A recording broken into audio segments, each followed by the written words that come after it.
اللہ اللہ اللہ اللہ اللہ اللہ اللہ اللہ۔ الحمد للہ رب العالمین والصلاة والسلام علی حبیبہ محمد وآلہ وصحبہ اجمعین۔ اعوذ باللہ من الشیطان الرجیم، بسم اللہ الرحمن الرحیم۔ ان الدین عند اللہ الاسلام، اللہم سبحانک لا علم لنا الا ما علمتنا انک انت العلیم الحکیم۔ مولا یا صلی وسلم دائما ابدا علی حبیبک خیر الخلق کلہم۔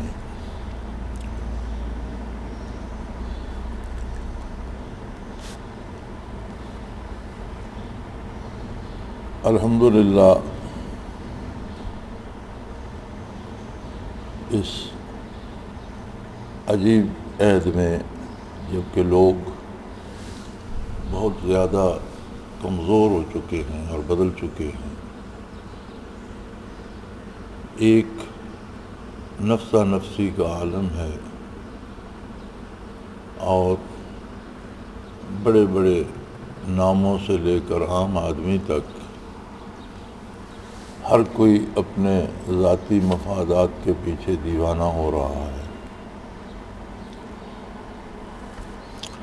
بہت بات کی جاتی ہے ملکی اور بین الاقوامی حالات کی، بہت شکوہ کیا جاتا ہے سیاسی میدان میں کام کرنے والوں کا، بہت شکایت ہوتی ہے لوگوں کو حکمرانوں کے رویوں سے، اور یہ ساری چیزیں اپنی جگہ درست بھی ہیں، لیکن شاید ہم لوگ یہ سوچنے کا تکلف نہیں کرتے کہ میں کیا کر رہا ہوں۔ بنیادی بات یہاں سے شروع ہوتی ہے۔ قرآن حکیم میں اللہ جل شانہ کا ارشاد ہے، ظہر الفساد فی البر والبحر بما کسبت ایدی الناس۔ دنیا میں خشکی پر، تری پر، سمندروں میں اور زمینوں پر فساد پیدا ہو جاتا ہے۔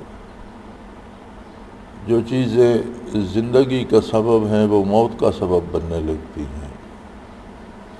پانی حیات کا سبب ہے لیکن وہ موت کا سبب بننے لگتا ہے، لوگ غرق ہونے لگتے ہیں، یا اس میں ایسے جرمز اور ایسے جراثیم پیدا ہو جاتے ہیں جو بیماریاں پھیلانے لگتے ہیں۔ زمین پر لڑائیاں شروع ہو جاتی ہیں، تباہی آ جاتی ہے، لوٹ مار ہوتی ہے، جانیں ضائع ہوتی ہیں، عزتیں لٹتی ہیں، لوگوں کو زندہ جلایا جاتا ہے، مظالم ہوتے ہیں۔ کیوں ہوتے ہیں؟ بما کسبت ایدی الناس، یہ لوگوں کے کرتوتوں کا نتیجہ ہوتا ہے، بنی نوع انسان کے کردار کا نتیجہ ہوتا ہے، جو اللہ کریم کی ساری مخلوق کو مصیبت میں مبتلا کر دیتا ہے۔ جرم انسان کرتا ہے، خطائیں انسان کرتا ہے، غلطیاں انسان کرتا ہے، دنیا کے لالچ میں انسان کھو جاتا ہے، اور اس وجہ سے جو تباہی آتی ہے وہ ساری مخلوق پہ آتی ہے۔ ہم اپنا شمار تو رکھتے ہیں کہ اتنے بندے مارے گئے، لیکن جو اللہ کی دوسری مخلوق اس تباہی کی نظر ہوتی ہے اس کا کوئی شمار ہی نہیں کرتا۔ اس کا کبھی آپ نے کسی اخبار میں، کسی تقریر میں کہیں ذکر نہیں سنا ہوگا کہ دوسری مخلوق، جانور، پرندے اور چھوٹے کیڑے مکوڑے وہ کتنے مرتے ہیں۔ حضرت ابو ہریرہ رضی اللہ تعالی عنہ نبی کریم کے پسندیدہ غلاموں میں سے تھے اور بہت سی احادیث مبارکہ انہوں نے روایت فرمائی ہیں۔ وہ فرماتے ہیں کہ اگر جنگل میں کسی چڑیا کے انڈے کو گیدڑ کھا جاتا ہے، اس پہ آفت آتی ہے، مصیبت آتی ہے، تکلیف ہوتی ہے، تو اس کے پیچھے بھی کسی نہ کسی انسان کی خطا ہوتی ہے۔ انسانی کردار روئے زمین کو متاثر کرتا ہے، اس لیے کہ فرمایا وَخَلَقَ لَكُم مَّا فِي الْأَرْضِ جَمِيعًا، روئے زمین پر جو کچھ پیدا کیا گیا ہے اے نوع انسانی، یہ تمہاری خاطر پیدا کیا گیا ہے۔ اب ایک گھر میں کوئی سامان جمع کرتا ہے، اپنے آرام کے لیے، اپنی ضرورت کے لیے کرتا ہے، اس میں بستر ہوتے ہیں، برتن ہوتے ہیں، بجلی لگواتا ہے، لائٹیں ہوتی ہیں، فریج ہوتے ہیں، ضرورت کی چیزیں اور آرام کی چیزیں ہوتی ہیں، لیکن جب گھر میں فساد ہوتا ہے تو وہ چیزیں خواہ مخواہ ٹوٹتی ہیں، وہ خواہ مخواہ خراب ہوتی ہیں۔ اسی طرح سے عالم دنیا میں جب انسان خرابی کرتا ہے، گناہ کرتا ہے، اللہ کی نافرمانی کرتا ہے، تو ہر قول اور ہر عمل ایک اثر پیدا کرتا ہے۔ ہم جو بات کہتے ہیں وہ فضا میں بھی ایک اثر چھوڑتی ہے۔ ہم کسی ایک فرد کو گالی دیتے ہیں، اسے جو دکھ ہوتا ہے وہ تو ہوتا ہی ہے، ہماری جو زبان خراب ہوتی ہے یا مزاج خراب ہوتا ہے وہ بھی ہوتا ہے۔ اس کے علاوہ اس کا اثر فضا میں بھی جاتا ہے، فضا میں بھی آلودگی پھیلتی ہے، اور اگر بہت سے لوگ اسی کام کو لگ جائیں تو آپ اندازہ کریں کہ وہ کتنی آلودگی پھیلے گی اور کتنی مخلوق کو ایذا دے گی۔ اسی طرح ہم جھوٹ بولتے ہیں تو ایک آدمی کو دھوکہ دیتے ہیں یا کسی فرد کو یا بہت سے افراد کو دھوکہ دیتے ہیں، تو وہ تو متاثر ہوتے ہی ہیں، لیکن اس کا اثر فضا میں بھی جاتا ہے۔ کم تولتے ہیں، لین دین میں بددیانتی کرتے ہیں، لوگوں کو مال ناجائز طریقے سے لے لیتے ہیں، یا لوگوں کی عزتیں خراب کرتے ہیں، یا لوگوں کی جان لے لیتے ہیں، تو ان سارے عوامل کا اثر فضا میں جاتا ہے جو پوری مخلوق کو متاثر کرتا ہے۔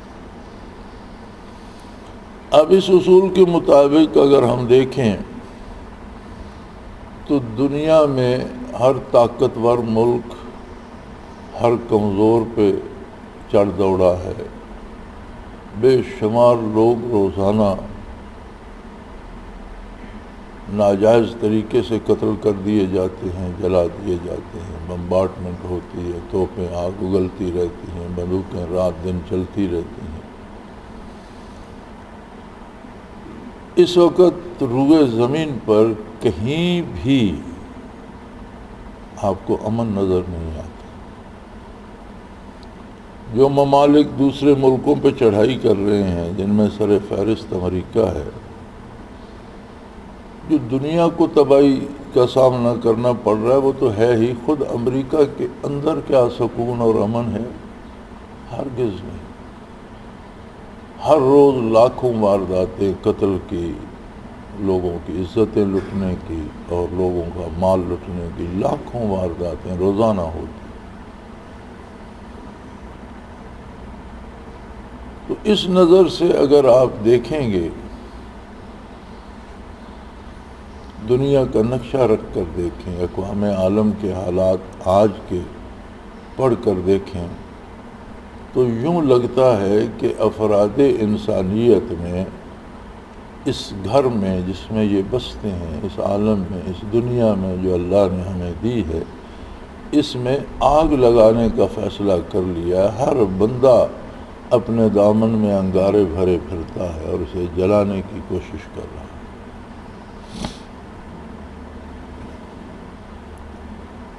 یہ بات تو ان لوگوں کی ہے جنہوں نے اللہ سے تعلق توڑ لیا، دنیا کے اسیر ہو کر رہ گئے اور اس بات کو بھول گئے کہ یہ دنیا ہمیشہ رہنے والی نہیں ہے، نہ میرے پاس اتنی فرصت ہے کہ جب تک دنیا ہے میں اس میں رہوں۔ پہلی بات تو یہ ہے کہ دنیا ہی فانی ہے، دنیا ہی باقی رہنے والی نہیں ہے۔ اور دوسری بات جو سب سے زیادہ اہم ہے وہ یہ ہے کہ شاید دنیا تو ابھی کچھ عرصہ رہے اور ہمارے پاس اتنی فرصت نہ ہو، ہم آج ہی ابھی چلے جائیں، کل چلے جائیں، پرسوں چلے جائیں۔ تو یہ جو تھوڑی سی فرصت ہمیں دنیا میں رہنے کی ملی ہے، اس کے لیے اگر ہم آگ لگانے والوں کی بجائے آگ بجھانے والوں میں شامل ہو جائیں تو ہونا تو وہی ہے جو اللہ کریم کو منظور ہے، لیکن ہر آدمی کا شمار تو اس کردار کے حساب سے ہوگا جو اس کا ارادہ، نیت اور پھر اس پر اس کا عمل ہے۔ نہ اکیلی نیت کافی ہے، نہ اکیلا ارادہ کافی ہے، اور نہ اکیلا عمل کافی ہے۔ اللہ کریم پر ایمان اور اس کے نبی پر ایمان اور ضروریات دین پر ایمان یہ ضروری ہے۔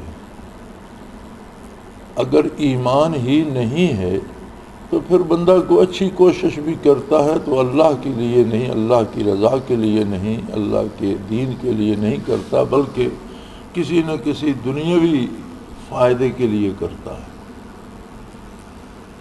سو اس کی کوئی حیثیت نہیں ہوتی، وہ ایک خود غرضی ہوتی ہے۔ لہذا ایمان بنیادی ضرورت ہے، اور یہ یاد رکھیں کہ اللہ کے نزدیک دین صرف اسلام ہے۔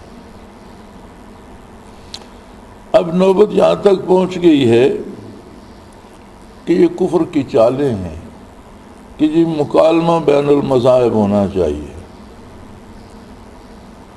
کیا مکالمہ بین المذاہب ہوگا؟ یہ ایک طرف آپ سچ رکھتے ہیں، دوسری طرف جھوٹ رکھتے ہیں، اور سچ اور جھوٹ میں کیا مکالمہ ہوگا؟ وہ کیا سمجھوتا کریں گے؟ کیا سچ میں کچھ تھوڑا سا جھوٹ ملا دیا جائے تو وہ ٹھیک ہو جائے گا؟ یا جھوٹ میں سچ ملا، سچ سچ رہے گا، جھوٹ جھوٹ رہے گا، ان کی آپس میں آمیزش نہیں ہو سکتی۔ دین حق حضور اکرم صلی اللہ علیہ وسلم کی بعثت سے لے کر قیامت تک کے لیے ساری انسانیت کے لیے اکیلا سچ ہے۔ کسی بھی مسلمان کو اس میں رائے برابر شبہ نہیں، اور جسے شبہ ہے وہ مسلمان ہے۔ لہذا یہ سارے دھوکے ہیں عالم کفر کے، اور یہ سارے مسلمانوں کو دین سے الگ کرنے کے حرب میں ہیں۔ اور بڑی عجیب بات ہے کہ ہمارے مسلمان حکمران بھی اس میں بڑے پیش ہیں۔ مجھے کوئی بتا رہا تھا ساتھیوں میں سے کہ پچھلے جمعے پر یہاں بھی کوئی صاحب تشریف لائے ہوئے تھے جو اس موضوع پہ جو لوگ کام کر رہے ہیں مکالمہ بین المذاہب ہونا چاہیے، لیکن الحمدللہ مجھے پتہ تو نہیں تھا کہ کوئی بندہ آیا ہوا ہے، لیکن اس موضوع پہ بحث جمعے میں سیر حاصل ہو گئی۔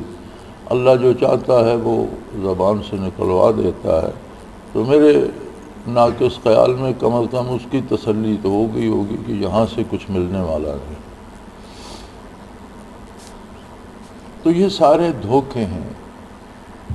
اب اس کے مقابلے میں کیا ہم مٹھی بھر لوگ یہ آگ بجھا لیں گے؟ ہمیں اس سے سروکار نہیں ہے کہ یہ آگ بجھے گی یا بڑھے گی۔ کائنات اس کی اپنی ہے، مخلوق اس کی اپنی ہے، فیصلے اس کے اپنے ہیں۔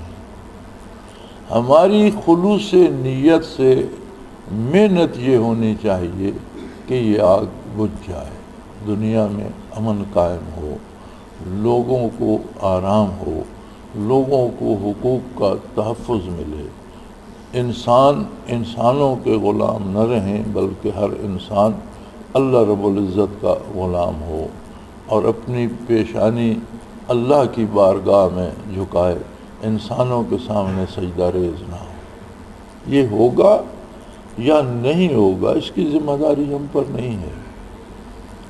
انبیاء اور رسل پر، حتیٰ کہ آقا نامدار صلی اللہ علیہ وآلہ وسلم کو بھی اللہ نے فرمایا کہ آپ ان کے ذمہ دار نہیں ہیں کہ یہ توبہ کرتے ہیں یا نہیں، یہ دین قبول کرتے ہیں کہ نہیں، آپ کے ذمے اللہ کا پیغام پہنچانا ہے۔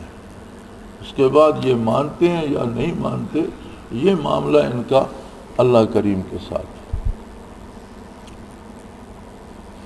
تو ہمارے ذمے یہ ہے، وہ ابراہیم علیہ السلام کے بارے بہت سی پھر حکایات گھڑی گئیں، اس میں ضروری نہیں کہ ساری سچی ہوں۔ جب وہ قصے کہانیاں بنتے ہیں تو بہت دور تک بنتے چلے جاتے ہیں، بلکہ اصولی بات تو یہ ہے کہ کیوں انہیں آگ میں ڈالا گیا۔ اس کی وجہ یہ تھی کہ ان کے اہل خاندان سے، گھر والوں سے، والد سے لے کر حاکم وقت تک بتوں کی پوجا میں یکسو تھے، اور ایک نوجوان کھڑا ہو کر اس سارے کی تردید کرتا ہے، پھر بحث میں، مناظرے میں وہ لاجواب کر دیتا ہے، شہنشاہ وقت کو بھی لاجواب کر دیتا ہے، بت بنانے والوں کو لاجواب کر دیتا ہے، بت قدوں کے جو پروہت اور پجاری تھے وہ لاجواب ہو جاتے، ان کے پاس کوئی جواب نہیں رہتا۔ تو جس کے پاس جواب نہیں رہتا وہ پھر لڑائی پہ آ جاتا ہے۔ تو انہوں نے کہا کہ نہیں بھئی، یہ اس طرح باز نہیں آئے گا، اس سے باتیں مت کرو، اسے بہت بڑا آگ کا الو بنا کر اس میں پھینک دو۔ چنانچہ ٹنوں لکڑی جمع کی گئی اور جس کے شعلے میلوں تک جاتے تھے، گرمی کہیں تک پہنچ رہی تھی۔ جب انہیں آگ میں پھینکا گیا تو اللہ بڑا کریم ہے، اس نے آگ کو حکم دیا۔ یہ جو کہا جاتا ہے نا کہ آگ بجھ گئی، آگ بجھی نہیں تھی، بلکہ قرآن کریم فرماتا ہے، اللہ نے فرمایا آگ کو کہ تو اپنے پیدا ہونے سے لے کر ہمیشہ جب تک رہے گی، اللہ نے تجھے ایک ہی کام دیا ہے کہ جو چیز تیرے آگے آئے اسے جلاتی جا۔ لیکن آج وَقُلْنَا يَا نَارُ، اللہ کریم نے آگ کو مخاطب فرمایا کہ اے آگ، کونی بردہ وسلامًا علی ابراہیم، اپنی تپش چھوڑ دے، آج تو ٹھنڈی اور بہار آفریں ہو جا۔ تخلیق سے جب تک تو ہے جلاتی رہے گی، لیکن آج ابراہیم کے لیے ٹھنڈی ہو جا، اور ابراہیم علیہ السلام کے لیے سلامتی کا سبب بن جا، نسیم سحر بن جا، باد صبا بن جا۔ اور یہ حکم آگ کو ہے۔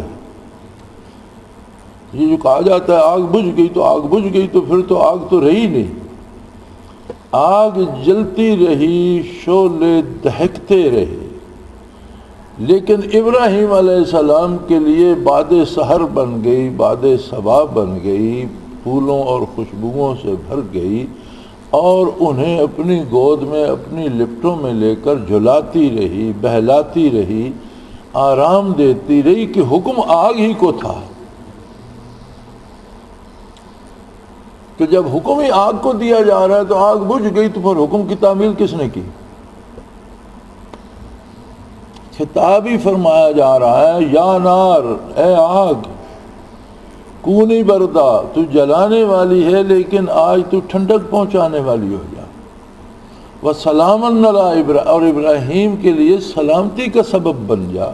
میرا محبوب، میرا نبی، میرا خلیل کچھ دیر کے لیے، کچھ دنوں کے لیے، کچھ وقت کے لیے تیرے پاس مہمان ہے، تو اس کی خدمت میں لگ جا، تو ہی نسیم سحر بن جا۔ تو چیزوں میں اثر تو وہی پیدا کرتا ہے، وہ چاہے تو آگ میں نسیم سحر کا، پانی کا اثر پیدا کر دے، اور وہ چاہے تو پانی میں آگ پیدا کر دے، پانی میں آگ کا اثر پیدا کر دے۔ وہ قادر ہے، چیزوں میں اثر بھی تو وہی پیدا کرتا ہے۔ اور کمال یہ ہے کہ آگ بجھی نہیں تھی، میں اس کا قائل نہیں ہوں، اس لیے کہ قرآن تو آگ کو حکم دے، جب بجھ گئی تو حکم کی تعمیل کس نے کی؟ اور حقیقی معجزہ بھی یہی ہے، کمال یہی ہے کہ شعلے بھڑک رہے تھے لیکن ابراہیم علیہ السلام کے لیے وہ گلو گلزار تھے، لیکن اس کے باوجود اکثر حضرات نے لکھا آگ بجھ گئی، درخت سرسبز ہو گئے، چلو وہ ان کی مرضی، ہر ایک کی اپنی اپنی، سب نے بڑے خلوص سے بڑی محنت سے ترجمہ تفاسیر کی ہیں، جو ان تک روایت پہنچی وہ اس کے امین تھے، انہوں نے آگے پہنچا دی، اللہ سب کی کوشش قبول فرمائے۔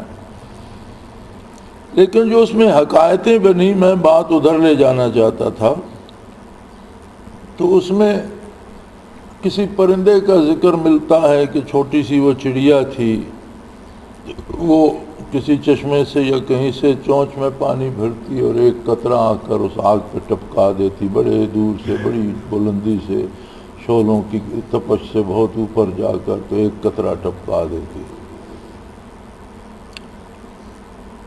تو کسی نے اس سے کہا کہ اس سے کیا ہوگا؟ اس نے کہا مجھے نہیں پتا کہ اس سے کیا ہوگا، میرا شمار آگ جلانے والوں میں نہیں، آگ بجھانے والوں میں، نتیجہ کیا ہوگا مجھے اس کا پتہ نہیں، لیکن اس سے ایک بات یہ ہوگی کہ اللہ کریم مجھے ان ذی روح میں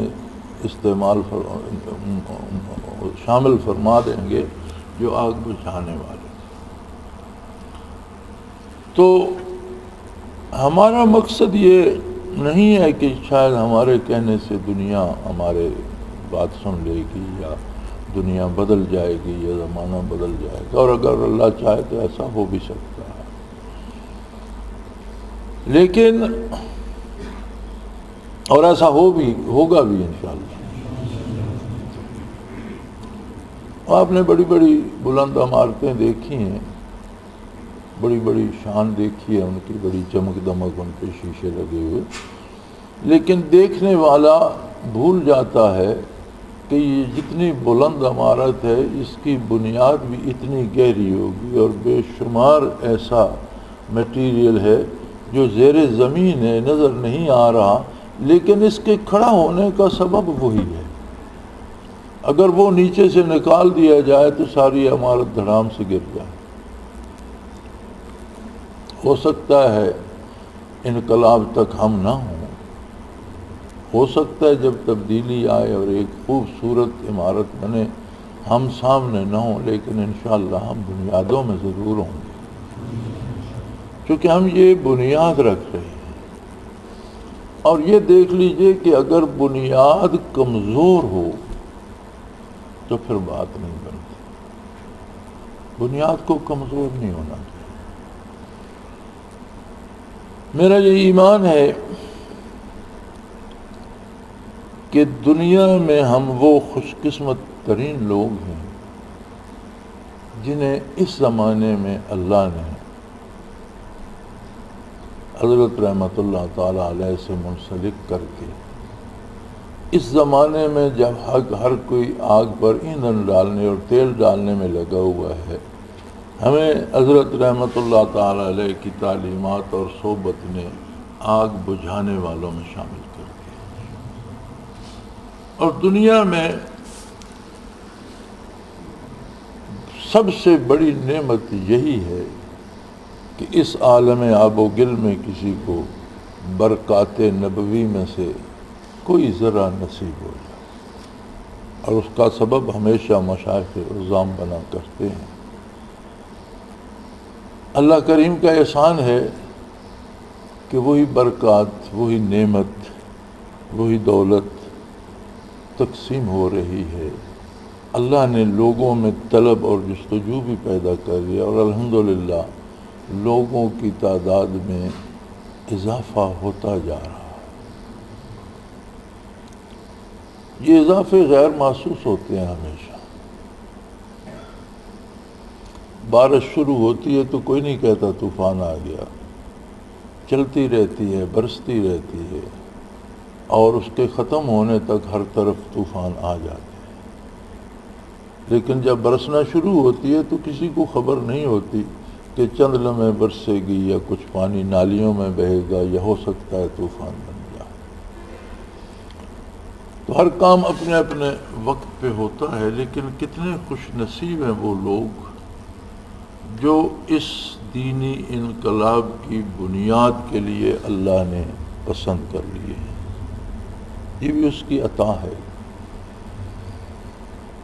دنیا میں بڑے لوگ ہیں جو ہم سے پڑھے لکھے بھی زیادہ ہیں، ہم سے مالدار بھی ہیں، ہم سے جوان بھی اچھے ہیں، ہم سے شکل و صورت میں بھی اچھے ہیں، اور بے شمار دنیاوی خوبیاں ان میں ہوں گی، لیکن یہ اس کا اپنا کرم ہے، اس کا اپنا انتخاب ہے کہ اس نے کس کو اس کی توفیق عطا کر دی۔ اب ہمارے ذمہ یہ ہے کہ ہم کوئی کمزور یا کچی اینٹ یا ٹوٹنے والا بنیاد کا پتھر نہ بنے کہ جس پر بوجھ پڑے اور بیٹھ جائے اور پوری عمارت کو لے بیٹھے۔ پھر جو لوگ آپ جماعت میں سے پھر اس میں اسپیشل کلاس میں شامل ہیں، آپ پر تو اللہ کریم کا دوہرا کرم ہے۔ دین ایک مکمل ضابطۂ حیات ہے اور بعثت عالی سے لے کر قیامت تک کے لیے ساری انسانیت کے لیے ہے، اور دین میں جہاں عبادات فرض ہیں، جہاں ذکر فرض ہے، جہاں عمل فرض سنت واجبات میں تقسیم ہے، وہاں یہ فریضہ بھی ہے کہ اپنے وجود کو بھی صحت مند اور قائم رکھنے کی پوری کوشش کی جائے۔ جو چیزیں نقصان دہ ہوں ان سے پرہیز کی جائے، جو چیزیں مفید ہوں، جس طرح حلال و حرام سے پرہیز ضروری ہے، حرام سے پرہیز کی جائے، رزق حلال کی کوشش کی جائے، اسی طرح صحت کو نقصان دینے والی چیزوں سے بچا جائے، اور صحت مند رہنے کے لیے ایکسرسائزز یا جو چیزیں ضروری ہیں وہ اختیار کی جائیں۔ جتنا صحت مند بدن ہوگا اتنی ہی نیکی کرنے کی سکت اس میں زیادہ ہوگی، اتنا ہی کفر کا دباؤ اور دفاع کر سکے گا جتنا وہ صحت مند ہوگا۔ لہذا اسلام میں یہ تصور نہیں ہے کہ اچھا مسلمان ہے جو بے کس و بے بس ہو جائے، جو کھا پی بھی نہ سکے، اٹھ بیٹھ بھی نہ سکے، بات بھی نہ کر سکے۔ ایسا نہیں ہے، بلکہ آپ صحابہ کرام رضوان اللہ علیہ اجمعین، تابعین، تبع تابعین، سلف صالحین کی حیات مبارکہ پڑھیں تو بیک وقت شب بیدار بھی تھے، تہجد خوان بھی تھے، ذاکر بھی تھے، جان باز بھی تھے، دن گھوڑے کی پیٹھ پر اور رات جانماز پہ بسر ہو جاتی تھی، تلوار بکف بھی تھے، شمشیر بکف بھی تھے، جانیں دیں بھی جانیں لیں بھی، مقابلہ بھی کیا اور بزور شمشیر باطل کو، کفر کو، ظلم کو، جور کو مٹانے کا کارنامہ بھی سر انجام دیا۔ سو اسلام کی حقیقی تعبیر صحابہ کرام رضوان اللہ علیہم اجمعین ہے اور ان کی حیات مبارکہ ہے۔ تو اللہ کا آپ پر احسان ہے کہ آپ کو اس نے اپنی یاد کی توفیق بھی عطا کی، حلال حرام کی تمیز اور نیکی پر عمل کی توفیق عطا کی، برائی سے بچنے کی توفیق عطا کی، اور اس کے ساتھ ساتھ جسمانی ساخت کو، جسمانی قوتوں کو محفوظ رکھنے کی اور انہیں نیکی پر صرف کرنے کی توفیق بھی عطا کی۔ یہ جس طرح سے ایک پوری جماعت میں آپ لوگوں کو ایک امتیازی شان حاصل ہے کہ آپ اپنے آپ کو فٹ رکھنے کے لیے، اپنے جسم کو سلامت صحت مند رکھنے کے لیے اپنے کورسز چلاتے ہیں اور جسمانی طور پر فٹ رہتے ہیں، جسمانی کام کرتے ہیں، مشقت کرتے ہیں، محنت کرتے ہیں، مجاہدہ کرتے ہیں، یہ ضروری ہے کہ آپ یک طرفہ نہ ہو جائیں کہ صرف جسمانی جو ہے فٹنس اس پہ پوری توجہ ہو جائے اور روحانی طور پر آپ پیچھے رہ جائیں تو پھر اس کا کوئی فائدہ نہیں، پھر تو یہ سارا فضول ہے۔ یہ سارا اس وقت مفید ہے کہ جب آپ روحانی طور پر بھی اپنی پوری کوشش اور سعی جاری رکھیں اور دوسرے احباب سے پیچھے نہ آگے نہ بڑھ سکیں تو پیچھے نہ رہیں، بلکہ چاہیے یہ کہ یہ جو اسپیشل کلاس کے یا پی ٹی کلاس کے احباب ہیں، یہ میری دلی خواہش و آرزو یہ ہے کہ یہ روحانی اعتبار سے بھی ساری جماعت میں ممتاز ہونے چاہیے۔ بات بنتی ہی تب ہے کہ جب دونوں پہلوؤں سے آپ آگے بڑھیں۔ دوسروں سے نماز کی اور نماز با جماعت کی پابندی آپ لوگوں میں زیادہ ہونی چاہیے، دوسروں کی نسبت آپ کے ذکر کے اوقات زیادہ ہونے چاہیے، دوسروں کی نسبت آپ کے معاملات میں زیادہ صفائی اور پاکیزگی ہونی چاہیے، دوسروں کی نسبت آپ کے رزق میں زیادہ کوشش اور زیادہ احتیاط ہونی چاہیے کہ خالص حلال حاصل ہو اور اس کی برکات سے مستفید ہوں۔ اسی طرح مراقبات میں میری دلی آرزو یہ ہے کہ آپ اس میں بھی اسپیشل ہوں، اور اس میں بھی عام آدمی کی نسبت آپ کی جماعت، آپ کے جو لوگ ہیں جو آپ کے ساتھ ہیں، ان کی خصوصیت ہونی چاہیے، ان کا لطائف کرنے کا انداز دوسروں سے قوی ہونا چاہیے، ان کے مراقبات کے اوقات دوسروں سے زیادہ ہونے چاہیے، اور ان کے مراقبات دوسروں سے آگے زیادہ اور شفاف ہونے چاہیے۔ بات تب بنے گی چونکہ جہاں پر جسمانی صحت، جسمانی طاقت اور جسم کے تحفظ کی ضرورت ہے، وہ کیوں؟ اس لیے کہ اس جسمانی طاقت کو، جسمانی صحت کو روحانی حصول برکات کے کام میں لانے کی اہلیت، اس سے تبدیلی تب آئے گی کہ جب ہم جسمانی طور پر بھی فٹ ہوں گے، روحانی طور پر بھی فٹ ہوں گے۔ کوئی بھی ادھورا ہتھیار کچھ نہیں کرتا، ایک ہتھیار مکمل بھی، ایک رائفل مکمل بھی ہو، ٹھیک بھی ہو، اس کے ساتھ امنیشن نہ ہو تو وہ لاٹھی سے بھی گئی گزری ہے، اور اگر اس کی بیرلی زنگ خوردہ ہو یا اس کے سپرنگی زنگ خوردہ ہو جائیں یا اس کے فائرنگ پن ہی ٹوٹ جائے تو پھر اس کے ساتھ امنیشن بھی ہو تو کوئی فائدہ نہیں۔ تو یہ جو جسم ہے یہ ایک ہتھیار ہے،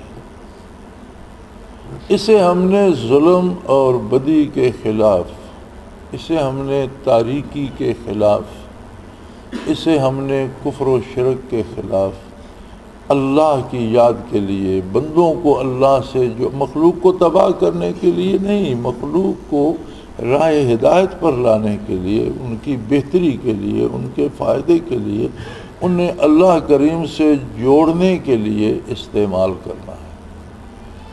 اب ہم جسمانی صحت پہ اور بھاگ دوڑ پہ اور اپنی اس پہ ایکسرسائزز پہ لگے رہیں اور ہمارے سینے اس طرح روشن نہ ہوں جو آگے روشنی پھیلا سکیں تو کچھ حاصل نہیں ہوگا، کیونکہ ہمارا مقصد صرف جسمانی محنت کرنا نہیں ہے، بلکہ ہمیں دونوں محاذوں پہ پورے دیانت، پورے خلوص اور پوری جانفشانی سے کام کرنا ہے۔ اور یاد رکھیں حصول برکات کے لیے وہ جو علامہ مرحوم نے کہا تھا کہ تو ہی ناداں چند کلیوں پر قناعت کر گیا، تو ہی ناداں چند کلیوں پر قناعت کر گیا، ورنہ گلشن میں علاج تنگی داماں بھی ہے۔ یہی وہ گلشن ہے اللہ اللہ کا جس میں اگر ہمارا دامن تنگ بھی ہو اور ہم اس میں محنت مجاہدے سے باز نہ آئیں تو دامن بڑھا دیا جاتا ہے، عطا ہو جاتا ہے۔ دنیا کے شعبوں میں ایسا نہیں ہوتا، لیکن یہ ایک ایسی دولت ہے، یہ ایک ایسا شعبہ ہے، یہ اصلی مسئلہ تصوفی کا ہے کہ یہاں اگر کسی کا دامن تنگ بھی ہے لیکن وہ پوری دیانت، خلوص سے، یاد الہی سے، محنت سے، مجاہدے سے وابستہ ہے، لگا ہوا ہے، تو اس کا دامن بڑھا دیا جاتا ہے اور مزید پھولوں سے بھرتا چلا جاتا ہے۔ تو اللہ کریم ہمت بھی دے دیتے ہیں، وقت میں برکت بھی دے دیتے ہیں، لیکن شرط خلوص اور خلوص کے ساتھ مجاہدہ ہے، دونوں چیزیں ضروری ہیں۔ خلوص میں کمی ہو تو نرا مجاہدہ کچھ نہیں کرتا، اور کتنا بھی خلوص ہو اور عمل نہ کریں تو صرف خلوص سے بیٹھا رہنا بھی کوئی فائدہ نہیں دے۔ تو میری گزارش یہ ہے کہ میری دانست کے مطابق ہماری پوری جماعت ان خوش نصیب لوگوں میں سے ہے جسے اس گئے گزرے زمانے میں، اس دور کی تاریکیوں میں اللہ نے انوار و برکات نبوت اور انوار و برکات محمدیہ علیہ صاحب الصلاۃ والسلام سے روشنی بخشی ہے۔ جگنو ایک چھوٹا سا کیڑا ہے اور اس میں تھوڑی سی روشنی ہوتی ہے، لیکن کتنی تاریک رات ہو ایک نقطے برابر اس کی روشنی ہو، لیکن جہاں ہو وہاں اندھیرے کا جگر چیر رہا ہو۔ تو کسی کو ایک لطیفہ بھی نصیب ہو جائے، لطائف نصیب ہو جائے، مراقبات ثلاثہ نصیب ہو جائے، تو اس عید کی تاریکیوں میں جگنو ہی صحیح، لیکن سفیر اور امین تو روشنی کا ہے، تاریکی کا نہیں، ساتھی تو روشنی کا ہے، تاریکی کا نہیں۔ اس اعتبار سے سارے وہ احباب جو دنیا سے چلے گئے، جو دنیا میں موجود ہیں یا جو دنیا میں اور اس جماعت میں آئیں گے، میں سمجھتا ہوں کہ ان سب پہ اس عید میں اللہ کریم کا خصوصی احسان ہے، اور یہ صرف میرے سمجھنے کی بات نہیں، یہ حق ہے۔ پھر ان میں بھی یہ جو آپ کا ایک طبقہ، اس میں سے بھی اللہ نے الگ کر لیا ہے، یہ اس کی اپنی تقسیم ہے۔ بڑی عجیب بات ہے کہ آپ میں سارے نوجوان تو نہیں ہیں، سفید ریش بزرگ ہیں، سارے تنو مند صحت مند تو نہیں ہیں، دبلے پتلے لوگ بھی ہیں، یہ اس کا اپنا انتخاب ہے، وہ خود بھرتی کرتا ہے۔ اب اس نے کیا معیار رکھا ہے، کس پیمانے سے وہ چھاتی ماپتا ہے یا قد ماپتا ہے یا وزن تولتا ہے، یہ اس کے اپنے پیمانے ہیں۔ وہ کیا چیز دیکھتا ہے، وہ کس طرح کی کیفیات پسند کرتا ہے، کن دلوں کو وہ پسند کرتا ہے، یہ تو اس کے اپنے پیمانے ہیں۔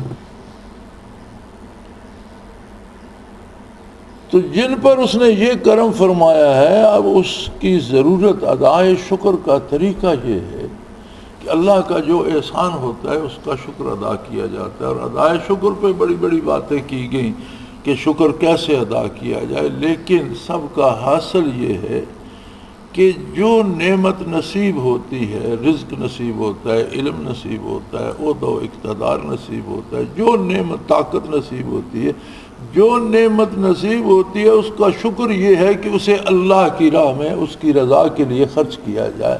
سب سے بہترین طریقہ ادائے شکر کا یہ ہے۔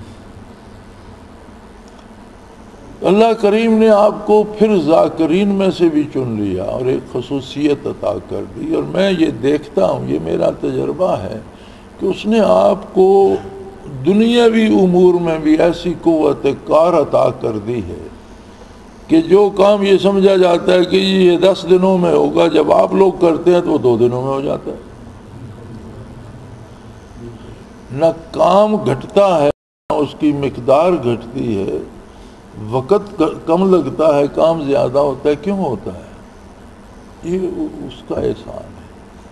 جسے لفظ برکت کہتے ہیں نا، اس کی جب تشریح کرتے ہیں علماء تو یہی ہوتا ہے کہ برکت سے مراد یہ ہوتا ہے، جیسے کھانے میں برکت یہ ہے کہ 10 آدمیوں کا کھانا ہے، 100 آدمی کے لیے کافی ہو گیا، یہ اس میں برکت ہے۔ وقت میں برکت یہ ہوتی ہے کہ وہ جو کام 10 گھنٹوں میں ہونا چاہیے تھا وہ 2 گھنٹوں میں ہو گئی، یعنی ان 2 گھنٹوں میں اتنی برکت ہو گئی کہ انہوں نے 10 گھنٹوں کے کام کو اپنے اندر سمو لیا۔ محنت میں برکت سے مراد یہ ہوتی ہے کہ ہم نے محنت تھوڑی کی، نتیجہ بہت حاصل ہو گیا۔ تو یہ اللہ کا احسان ہے، اور یہ میں تو اس کا چشمدید گواہ ہوں۔ آپ کو بھی یہ احساس ہوگا کہ کام جو ہفتوں کا، مہینوں کا نظر آتا ہے، جب آپ کرتے ہیں تو وہ گھنٹوں میں ہو جاتا ہے۔ اس میں نہ میرا کمال ہے نہ آپ کا کمال ہے، اس کا کرم، بس اس کا کرم ہے اس کے کرم کی بات نہ پوچھو، یہ اس کا احسان ہے۔ تو میں یہ چاہتا ہوں، میری یہ دلی آرزو ہے، میری یہ تمنا ہے، میں اس کے لیے دعا بھی کرتا ہوں اور میں اس کے لیے اپنی بھرپور کوشش بھی کرتا ہوں کہ اللہ نے جس طرح باقی امور میں آپ کو ممتاز فرمایا ہے، روحانی امور میں بھی آپ کو اسی طرح ممتاز ہونا چاہیے۔ اپنے اوقات کا خیال کیجئے، اپنے مجاہدے کا خیال کیجئے۔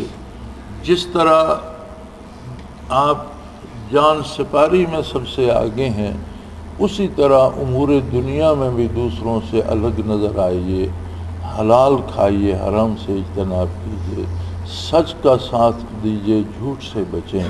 ملک میں طوفان آ رہے ہیں، ملک میں روز جلوس ہو رہے ہیں، ملک میں روز جلسے ہو رہے ہیں۔ میرے پاس آج بھی دعوت ہوئے PDM والوں کی پڑی ہے، ہم کیوں ان میں شریک نہیں ہو رہے؟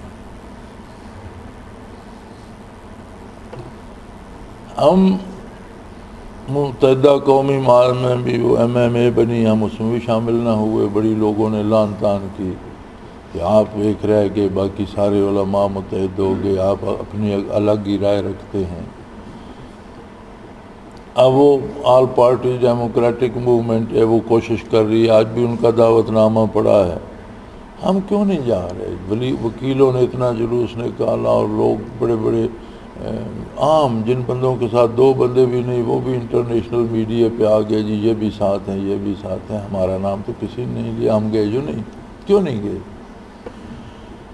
یاد رکھ لو، یہ جتنے طوفان اٹھ رہے ہیں یہ سب مفاد پرستوں کے ہیں، اور ہر شخص اپنے اپنے ذاتی مفاد کے لیے اسے قومی ڈرامہ بنا کر پیش کر رہا ہے۔ ہم کسی فرد، کسی پارٹی، کسی سیاسی جماعت کے مفاد کی بھینٹ نہیں چڑھے۔ اور یہ طوفان اٹھ اٹھ کر بیٹھ رہے ہیں، لیکن جب حق کا طوفان اٹھے گا وہ بیٹھے گا نہیں، باطل کو بہا لے گا۔ یہ کیوں بیٹھ جاتے ہیں؟ یہ اس لیے بیٹھ جاتے ہیں کہ ان میں الہیت اور خلوص نہیں ہے۔ آپ نے کتنے نعرے سنے، کتنے اجتماع ہوئے، کتنی تک کسی نے اللہ اور اللہ کے رسول اور اللہ کے دین کا نام لیا؟ کسی نے حق و انصاف کی بات کی؟ کسی کی لیڈر کے منہ سے یہ نکلا کہ ہمارے پاس اللہ کی کتاب، اللہ کا قرآن، اللہ کا دین اور حضور صلی اللہ علیہ وسلم کا دیا ہوا ضابطۂ حیات موجود ہے، ہمیں اس کے مطابق عمل کرنا چاہیے؟ کسی نے کہا؟ تو پھر کس کے لیے ہم ساتھ دیں؟ ہماری ساری محنت، ساری دولت، ساری کاوش اور ہمارا سب کچھ تو اس کتاب کے لیے ہے، اللہ کے دین کے لیے ہے، رسول اللہ صلی اللہ علیہ وسلم کے دیے ہوئے نظام حیات کے لیے۔ تو جب تک لوگ اپنے ذاتی مفادات کی لڑائیاں لڑ رہے ہیں، جب تک لوگ اپنے اپنے مفاد کے لیے الجھے ہوئے ہیں، اس میں ہمیں الجھنے کی ضرورت نہیں ہے۔ یہ خرابیاں بڑھ رہی ہیں، لیکن یاد رکھیں ظلم کی عمر لمبی نہیں ہوتی، باطل کو مٹنا ہوتا ہے۔ ان الباطل کان زہوقا، باطل کا مقدر یہ ہے کہ اسے مٹنا ہے۔ باطل مٹنے کے لیے بنتا، کان زہوقا ہوتا ہی مٹنے کے لیے ہے، لیکن ہر کام کے لیے وقت اور ہر وقت کے لیے کام ہوتا ہے۔ سو میرے بھائی،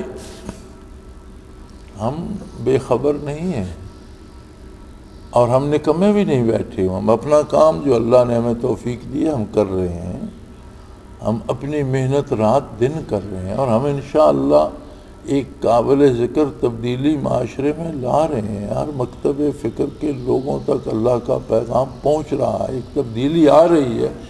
ایک وقت آئے گا کہ یہ خاموش محنت ہی سب سے اونچی آواز بن جائے گی، لیکن اس کے لیے جو پتھر بنیاد میں سب سے نیچے آ جاتے ہیں انہیں سب سے زیادہ بوجھ اٹھانا پڑتا ہے۔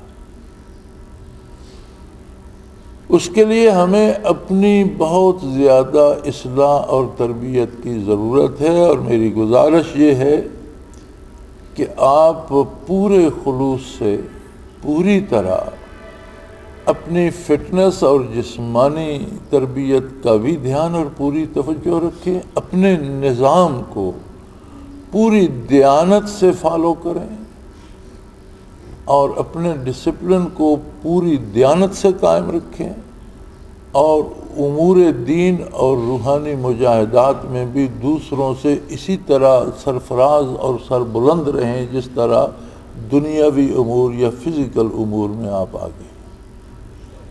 اللہ کریم آپ کو توفیق دے اور آپ کو قوت دے اور آپ کی محنت کو قبول فرمائے۔ انشاءاللہ العزیز مجاہدین آتے رہیں گے، آپ کے ساتھ شامل ہوتے رہیں گے، یہ کارواں بڑھتا رہے گا، اور یہی بنیاد مثبت تبدیلی اور احقاق حق کی ہے۔ اس زمین پر انشاءاللہ حق کا غلبہ ہوگا اور یہاں سے دنیا میں اسلام پھیلے گا۔ اور جو پیشگوئی نبی کریم صلی اللہ علیہ وسلم کی ہے، اس میں تو پاکستان کا تو کہیں ذکر ہی نہیں، اس میں تو نبی کریم صلی اللہ علیہ وسلم نے جو لفظ استعمال فرمایا وہ الہند ہے، بر صغیر کی بات ہے۔ اس کا مفہوم یہ ہے کہ یہ بات پاکستان تک نہیں رہے گی، انشاءاللہ بر صغیر سارا اسلامی ریاست بنے گا۔ کتنی قربانیوں کے بعد بنے گا، کتنے مجاہدے کے بعد بنے گا، اور کون وہ خوش نصیب ہوں گے جن کے خون سے یہ داستان لکھی جائے گی۔ نبی کریم صلی اللہ علیہ وسلم کی یہ پیش گوئی کن کے مبارک خون سے لکھی جائے گی، اس کی تصدیق کن کا مبارک کون خوش قسمت لوگ ہوں گے جن کا خون اس کی تصدیق کرے گا، اور یہ ہوگا انشاءاللہ العزیز، یہ ضرور ہوگا، جو حضور نے فرما دیا وہ ضرور ہوگا، اور یہ انقلاب آئے گا، جہاد ہوگا، مقابلہ ہوگا، کفر کو شکست ہوگی، بر صغیر پہ اسلامی ریاست بنے گی، اور پھر روئے زمین پر احیاء اسلام ہوگا۔ یہ بہت قریب نظر آ رہا ہے۔ ہم ہوں گے نہیں ہوں گے یہ اللہ کو معلوم، لیکن انشاءاللہ العزیز اگر ہم نہیں بھی ہوں گے تو ہمارا نام ان لوگوں میں اللہ شامل فرمائے گا جو اس کے جانثار اور جان دینے والے ہیں۔ اس لیے کہ ہم آج سے، اس سے پہلے سے، ابتدا سے ہم اسی کی محنت پہ لگے ہوئے ہیں۔ اللہ کریم قبول فرمائے۔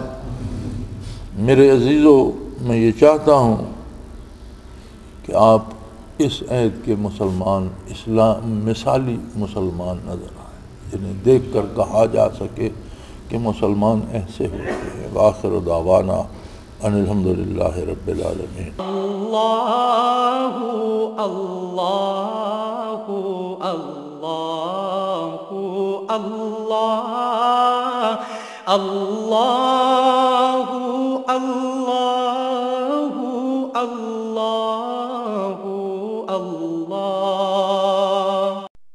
حضرت امیر محمد اکرم آبان مد ذلہ العالی دارالعرفان منارہ ضلع چکوال میں سالہ سال سے قرآن و حدیث کے اوپر خطابات کر رہے ہیں، اور سلسلہ نقشبندیہ اویسیہ کے مطابق لوگوں کو ذکر الہی کی تربیت دے رہے ہیں۔ وہ قرآن پاک کی تفسیر ترتیب وار بیان کر رہے ہیں۔ تفسیر قرآن کو وہ موجودہ ملکی اور بین الاقوامی حالات کے مطابق بیان کرتے ہیں۔ موٹر وے سے کلر کہار کے انٹرچینج سے نکلتے ہوئے، کلر کہار کی جھیل سے ہوتے ہوئے، میانی، بوچھال اور نورپور سے گزرتے ہوئے دارالعرفان منارہ پہنچ سکتے ہیں۔